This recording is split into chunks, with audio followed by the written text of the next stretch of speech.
किसान भाइयों नमस्कार, स्वागत है आपका कृषि समाचारों के आज के इस अंक में। आइए सबसे पहले नजर डालते हैं प्रमुख सुर्खियों पर। पेड़ लगाने हेतु सर्वे शुरू, संशोधित बीजों का प्रयोग घातक, रोक लगाने की सलाह, राजधानी में प्रौद्योगिकी एवं मशीन मेले का आयोजन और मौसम के मिजाज में विशेष बदलाव के आसार नहीं। अब कृषि समाचार विस्तार से। राजधानी के आसपास मानसून के दौरान लगाए जाने वाले पेड़ों की तैयारियां अभी से शुरू कर दी गई हैं। वन विभाग ऐसे स्थानों को चिन्हित कर रहा है जहां आने वाले समय में पेड़ों को लगाया जा सके। जिला वन अधिकारी के अनुसार राजधानी के मोहनलालगंज समेत कई क्षेत्रों में रिक्त पड़ी भूमि का सर्वे किया जा रहा है जहां मानसून के दौरान वृक्षारोपण किया जा सके। उन्होंने बताया कि पूर्व में लगाए गए पेड़ जहां जहां नष्ट हो चुके हैं वहीं नए पेड़ फिर से लगाए जाएंगे। इससे राजधानी व इसके आसपास के क्षेत्रों में बढ़ रहे प्रदूषण को नियंत्रित किया जा सकेगा। साथ ही ग्रीन कवर का क्षेत्रफल भी बढ़ाया जा सकेगा। संशोधित बीजों का प्रयोग खेती के लिए नुकसानदेह है, इस पर रोक लगनी चाहिए। एक फसली खेती, रसायनों का प्रयोग आदि को समाप्त करने की सलाह जैव विविधता की प्रमुख प्रस्तावक ने दी। यदि ऐसा न किया गया तो इसके प्रतिकूल परिणाम देखने को मिलेंगे। उन्होंने बताया कि किसानों द्वारा पौध विविधता के संरक्षण एवं संवर्धन से सतत विकास को गति दी जा सकती है। साथ ही मैग्सेसे पुरस्कार विजेता के अनुसार पूर्वजों द्वारा बताए गए तरीकों को अपनाकर परंपरागत तरीकों में जरूरी सुधार करते हुए जल संरक्षण किया जाना चाहिए। इससे न केवल कृषि के क्षेत्र में विकास होगा बल्कि गांवों में समृद्धि भी बढ़ेगी। दलहन के बफर स्टॉक को पूरा करने के लिए घरेलू मंडियों में सरकारी खरीद के साथ आयात पर भी पूरा ध्यान रखने की जरूरत है। चालू वित्त वर्ष 2016-17 में 10 लाख टन की बफर स्टॉक को हर हाल में रबी सीजन में होने वाली खरीद से पूरा कर लिया जाएगा। मंत्रालय के सूत्रों के मुताबिक जरूरत पड़ने पर आगामी वित्त वर्ष 2017-18 के लिए प्रस्तावित 20 लाख टन की बफर स्टॉक को बढ़ाया जा सकता है। अभी तक हुई खरीद 5 लाख टन को पार कर गई है। सरकारी खरीद में किसानों को दलहन फसलों के लिए न्यूनतम समर्थन मूल्य दिए जाने का प्रावधान है। भारतीय गन्ना अनुसंधान संस्थान में बीते दिनों अखिल भारतीय समन्वित अनुसंधान परियोजना के सहयोग से प्रौद्योगिकी एवं मशीन मेला आयोजित किया गया। मेले में प्रदेश सहित पंजाब और मध्य प्रदेश के लगभग 400 किसानों ने हिस्सा लिया। सरसों के भावों में कमी आने से तेल के भावों में भी गिरावट का दौर जारी है। सरसों के तेल में 5 रुपए प्रति किलो तक की गिरावट आई है। थोक बाजार में बीते दिनों सरसों के दामों में 400 से 500 रुपए प्रति कुंटल की गिरावट आई थी, जिसकी वजह से 100 से 110 रुपए प्रति किलो के भाव से बिकने वाला सरसों तेल 95 से 100 रुपए प्रति किलो के भाव पहुंच गया है। प्रदेश में ठंड का असर दिन पर दिन कम होता जा रहा है। अब सुबह शाम ही थोड़ी बहुत ठंड का एहसास होता है। मौसम विभाग के अनुसार मौसम के मिजाज में फिलहाल कोई विशेष बदलाव के आसार नजर नहीं आ रहे हैं। ठंड का असर धीरे धीरे और कम होगा। आने वाले कुछ दिनों तक मौसम ऐसे ही बने रहने की उम्मीद है और धीरे धीरे ठंड पूरी तरह से गायब हो जाएगी। पिछले दिनों अधिकतम तापमान 25 डिग्री सेल्सियस दर्ज किया गया, जो कि सामान्य रहा, तथा न्यूनतम तापमान 8 डिग्री सेल्सियस दर्ज किया गया, जो कि सामान्य से 6 डिग्री अधिक रहा। आज प्रदेश में पर्यावरण की स्थिति काफी चिंताजनक है। नदियां धारा बदल रही हैं। सबसे ज्यादा गड़बड़ी हिमालय क्षेत्र में हो रही है, जहां से देश की प्रमुख नदी गंगा निकलती है। 26% बेसिन तो केवल गंगा का ही है। देश की समृद्धि गंगा से ही जुड़ी है। पहले प्राकृतिक आपदाएं 10-20 साल में एक बार आती थी, लेकिन आज आपदाएं हर साल आती हैं। बारिश की मोटी मोटी बूंदें जब गिरती हैं तो मिट्टी को भी साथ बहा ले जाती हैं, जो नदियों में पहुंचकर नदियों को अपनी धारा बदलने के लिए प्रेरित करती है। इन बरसात की मोटी बूंदों से बचने के लिए पेड़ों की पत्तियां कवच का कार्य करती हैं। इसके लिए ग्रामीण क्षेत्रों में वन बनाए जाने की आवश्यकता है। अब ये पौधे ही हमें प्राकृतिक आपदाओं से बचा सकते हैं। इन आकस्मिक आपदाओं का प्रमुख कारण प्राकृतिक संसाधनों का दुरुपयोग ही है। आइए अब जानकारी लेते हैं कृषि वैज्ञानिकों द्वारा किसान भाइयों को दी गई सलाह और सुझाव के बारे में। किसान भाइयों, मध्यम अवधि में बोई गई गेहूं की फसल गोब अवस्था में चल रही है, अतः नत्रजन की शेष बची हुई मात्रा की टॉप ड्रेसिंग साफ मौसम में करें। देर से बोई गई गेहूं की खड़ी फसल में यदि जिंक की कमी के लक्षण दिखाई दे रहे हों और यूरिया की टॉप ड्रेसिंग कर चुके हों तो 2.5 किलोग्राम बुझे चूने को 10 लीटर पानी में शाम को भिगोकर दूसरे दिन पानी को निथार कर अलग कर दें। निथरे पानी में 5 किलोग्राम जिंक सल्फेट मिलाकर 600 से 750 लीटर पानी में घोल बनाकर प्रति हेक्टेयर की दर से छिड़काव करें। राई तथा सरसों की फसल में माहू कीट के नियंत्रण हेतु क्लोरपाइरीफॉस 20% ईसी 1 लीटर प्रति हेक्टेयर की दर से लगभग 600 से 750 लीटर पानी में घोल बनाकर छिड़काव करें।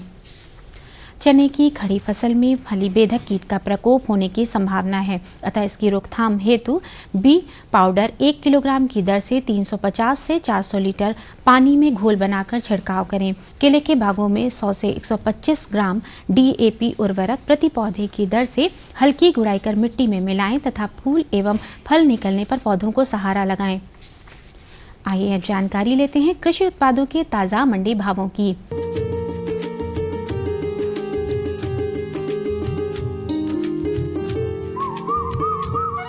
गेहूं फैजाबाद में 1850 रुपये प्रति कुंतल, मेरठ में 1975 रुपये प्रति कुंतल, सहारनपुर में 1985 रुपये प्रति कुंतल और शाहजहांपुर में 1825 रुपये प्रति कुंतल के भाव से बिका। चना फैजाबाद में 7500 रुपये प्रति कुंतल, मेरठ में 7425 रुपये प्रति कुंतल, सहारनपुर में 6500 रुपये प्रति कुंतल और शाहजहांपुर में 8800 रुपये प्रति कुंतल के भाव से बिका। चावल फैजाबाद में 2225 रुपये प्रति कुंतल, मेरठ में 2400 रुपये प्रति कुंतल, सहारनपुर में 2390 रुपये प्रति कुंतल और शाहजहांपुर में 2345 रुपये प्रति कुंतल के भाव रहा। सरसों फैजाबाद में 4000 रुपये प्रति कुंतल, मेरठ में 3850 रुपये प्रति कुंतल, सहारनपुर में 3940 रुपये प्रति कुंतल और शाहजहांपुर में 4050 रुपये प्रति कुंतल के भाव रहा।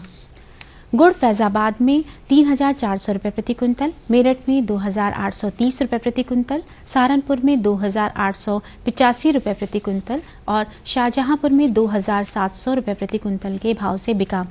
आलू फैजाबाद में 450 रुपये प्रति कुंतल, मेरठ में 445 रुपये प्रति कुंतल, सहारनपुर में 435 रुपये प्रति कुंतल और शाहजहांपुर में 415 रुपये प्रति कुंतल के भाव बिका। अदरक फैजाबाद में 1750 रुपये प्रति कुंतल, मेरठ में 2170 रुपये प्रति कुंतल, सहारनपुर में 2160 रुपये प्रति कुंतल और शाहजहांपुर में 2700 रुपये प्रति कुंतल के भाव रहा। तो किसान भाइयों, ये थे आज के कृषि समाचार और मंडी भाव। अगले अंक में नई जानकारियों के साथ हम फिर उपस्थित होंगे। तब तक के लिए दीजिए अनुमति। नमस्कार।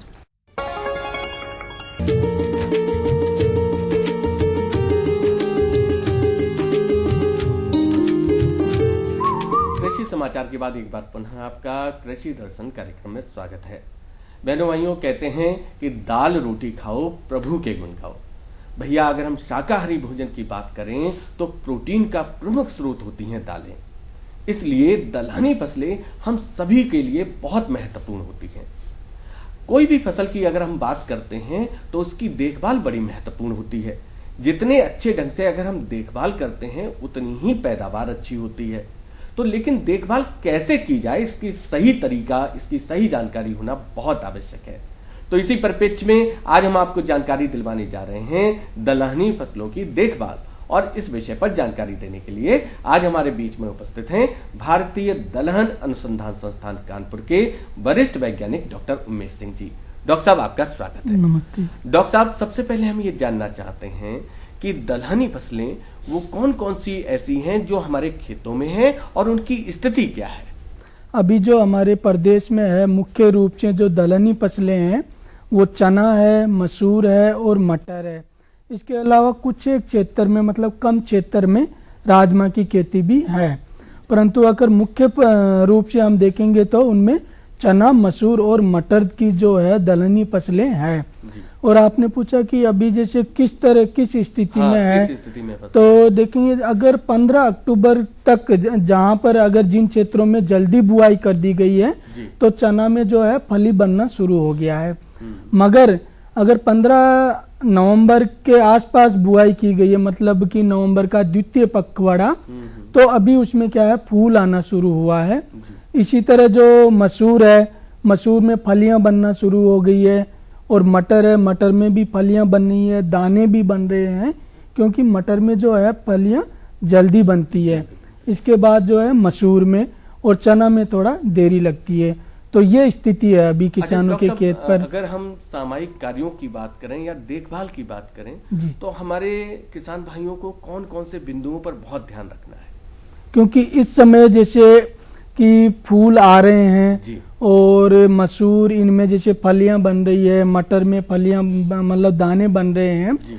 तो इस समय जो है जैसे सिंचाई की तो बहुत ज़्यादा आवश्यकता नहीं है, क्योंकि आप देखेंगे कि पूरे प्रदेश में लगभग सभी क्षेत्रों में बरसात हो गई है। हाँ, हल्की तो बारिश हल्की बारिश होने से क्या है, दलहन की जो सिंचाई की पूर्ति वो हो जाती है। वैसे डॉक्टर साहब, दलहनी फसलों में कितनी सिंचाई की आवश्यकता होती है? कब कब हमारे किसान भाई सिंचाई बिल्कुल करें? आपने सही कहा, क्योंकि जैसे आप देखेंगे किसान भाई क्या करते हैं, दलहन में भी धान या गेहूं की तरह पानी भर देते हैं जी। जो बहुत ही गलत है। क्योंकि होता क्या है कि दलहन की जो जड़ें हैं उसमें राइजोबियम नाम का जीवाणु होता है, और उसमें अगर ज्यादा पानी भर देंगे दलहन के खेत में जी। तो क्या होता है, उसको दलहन की जो जड़ें हैं उसमें वायु का संचार कम हो जाता है, और जो जड़ ग्रंथि में राइजोबियम है उसकी वृद्धि रुक जाती है, और हम जैसे अंग्रेजी में सफोकेशन, घुटन टाइप। तो दलहन को क्या है, घुटन टाइप हो जाती है। जी। तो हमेशा किसान भाइयों को ध्यान रखना है कि जब भी पानी दे हल्की सिंचाई, जैसे हम इसको अंग्रेजी अपनी भाषा में 2 सेंटीमीटर, जी। जी। और गेहूं में कहते हैं 5 से 6 सेंटीमीटर पानी देना चाहिए। जी। तो ये दलहन में जो है बहुत ही हल्की सिंचाई दे, क्योंकि हल्की सिंचाई देने से ही इसकी वृद्धि बढ़ती है और पैदावार अधिक होती है। अगर आपके पास मान लो किसानों के पास फव्वारा विधि है तो बहुत ही बढ़िया है इसके लिए, क्योंकि फव्वारा में एक तो जल की बचत होगी, खासकर बुंदेलखंड जैसे क्षेत्र में जहाँ पर पानी की कमी है। अच्छा डॉक्टर साहब, दलहनी फसलों में हमें सिंचाई कब कब करनी है? हमारे किसान भाई कैसे, इसका सही तरीका क्या है, कैसे जानें? बिल्कुल आपने सही कहा, क्योंकि जैसे किसान सोचते हैं कि धान की तरह या गेहूं या मक्का की तरह इसमें पानी देगी, ऐसा नहीं है। जैसे हम बात करें कि चना है जी। चने में आप फूल आने से थोड़ा पहले जो है सिंचाई करें, पहली सिंचाई। अच्छा, पुष्पावस्था हाँ। से ठीक पहले हमें जी सिंचाई जी करनी है। बिल्कुल। और दूसरी जो है फली में दाना बनते समय सिंचाई करें। ऐसा क्यों डॉक्टर साहब? ऐसा इसलिए क्योंकि इसको जो है पानी की बहुत कम आवश्यकता होती है जी। और ये क्रांतिक अवस्थाएं होती है। अच्छा। क्रांतिक अवस्था का मतलब ये है कि अगर उस समय पर, सही समय पर इसको, जब इसकी मांग है, जल मांग है, तब पानी देंगे, सिंचाई देंगे, तो उसकी क्या है वो पूर्ति होगी और उसकी जो वृद्धि है वो अधिक से अधिक मतलब होगी। क्रांतिक अवस्था में नमी रहना बहुत आवश्यक जी है। जी बिल्कुल सही कहा। नहीं तो अगर क्रांतिक अवस्था में हम सिंचाई का व्यवस्था नहीं करेंगे जी। तो पैदावार गिरने का खतरा रहता है। अच्छा डॉक्टर साहब, ये तो आपने सिंचाई की बात करी, जी अगर हम उर्वरक की बात करें तो किस तरह के अब हमें उर्वरकों का इस समय प्रयोग करना है? क्योंकि जैसे आपने समय का भी बड़ा वो कहा, इस समय पर जी। तो इस समय पर क्योंकि कोई भी आप डीएपी है, यूरिया है या पोटास है, सल्फर, वो इस्तेमाल नहीं कर सकते जी। क्योंकि इनको क्या है जुताई के आखिरी समय या फिर आप बुआई से थोड़ा सा पहले ही खेत में डाल देना चाहिए।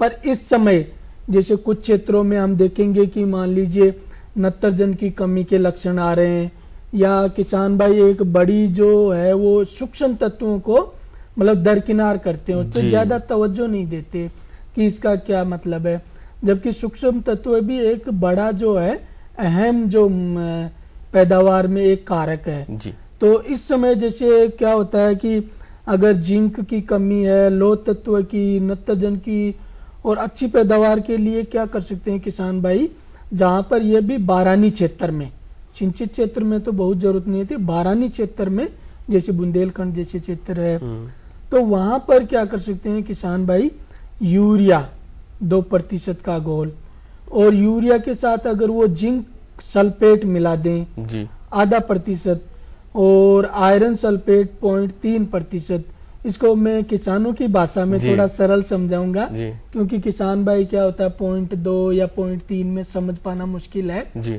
तो इसका सीधा सीधा हिसाब ये है किसान भाई, जैसे 100 लीटर पानी है तो 100 लीटर में 2 किलोग्राम यूरिया लेना है।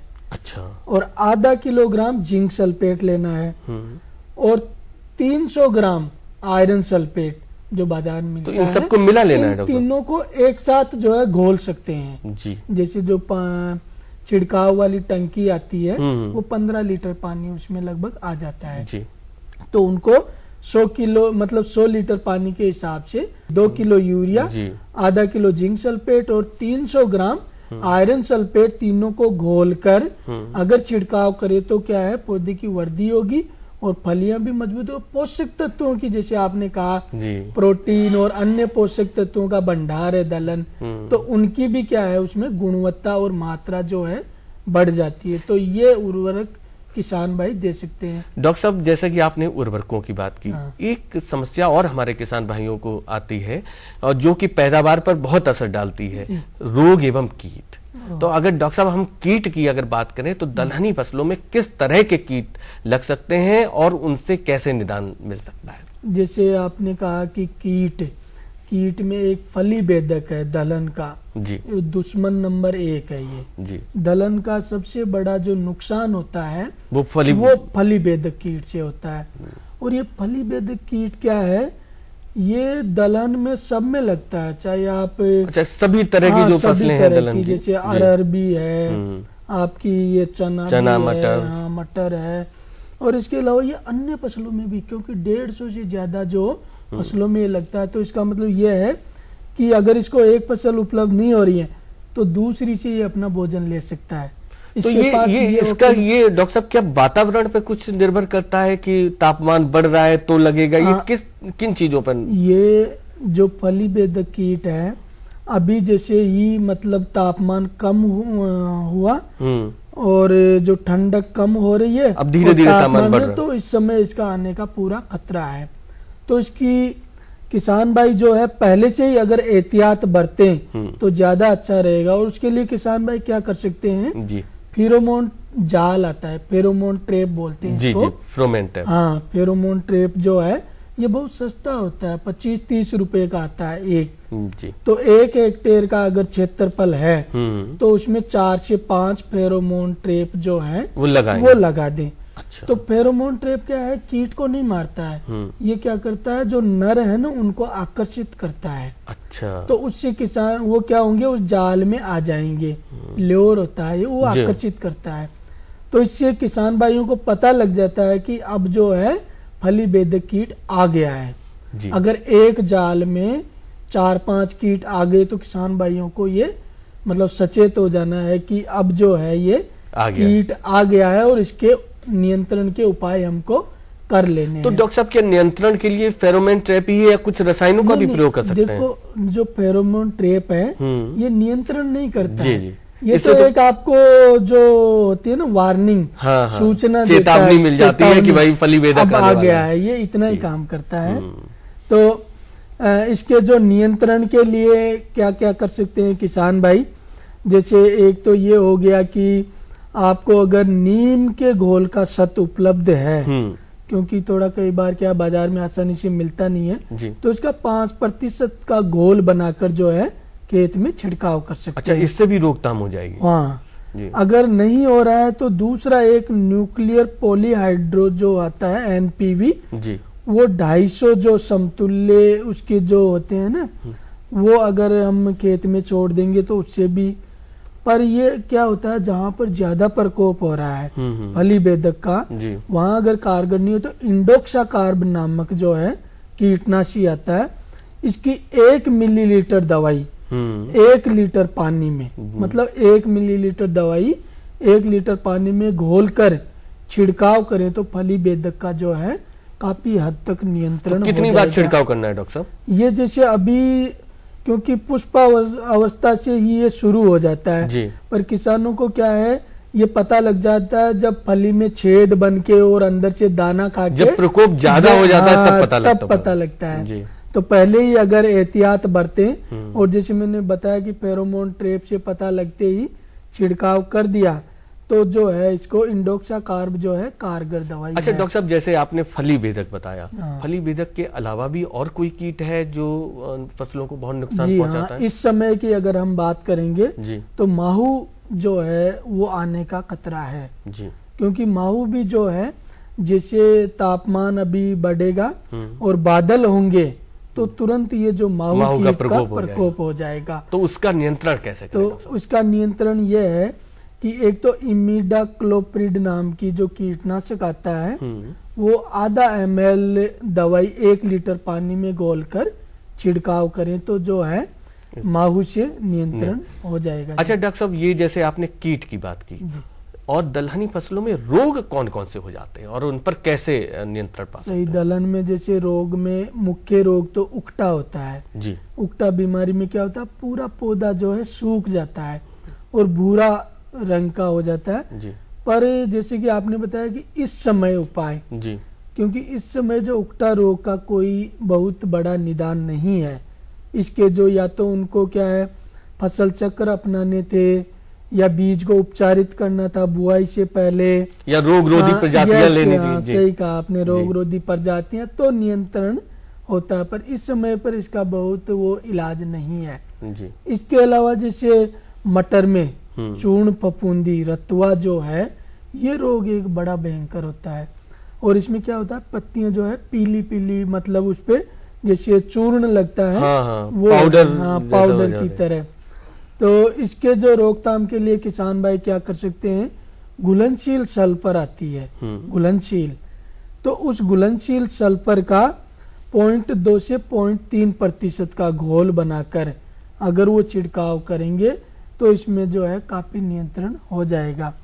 इसके अलावा जो है ये मैंकोजेब का भी मतलब 2 ग्राम प्रति लीटर पानी के हिसाब से छिड़काव करेंगे, पर सल्फर ज्यादा कारगर है इसमें, सल्फर से, क्योंकि पौधे को एक तो पोषक तत्व मिल जाएगा, दूसरा इसका जो है घोल से वो ज्यादा अच्छी तरह कारगर। बिल्कुल आप डॉक्टर साहब, आपने इतनी उपयोगी जानकारी हमारे किसान बहन भाइयों को दी, इसके लिए आपको बहुत बहुत धन्यवाद। बहनों भाइयों, जैसा कि डॉक्टर साहब ने बताया कि दलहनी फसलों की देखभाल हम कैसे करें, डॉक्टर साहब ने जो बातें बताई उस पर आप अमल करेंगे तो निश्चित रूप से लाभान्वित होंगे।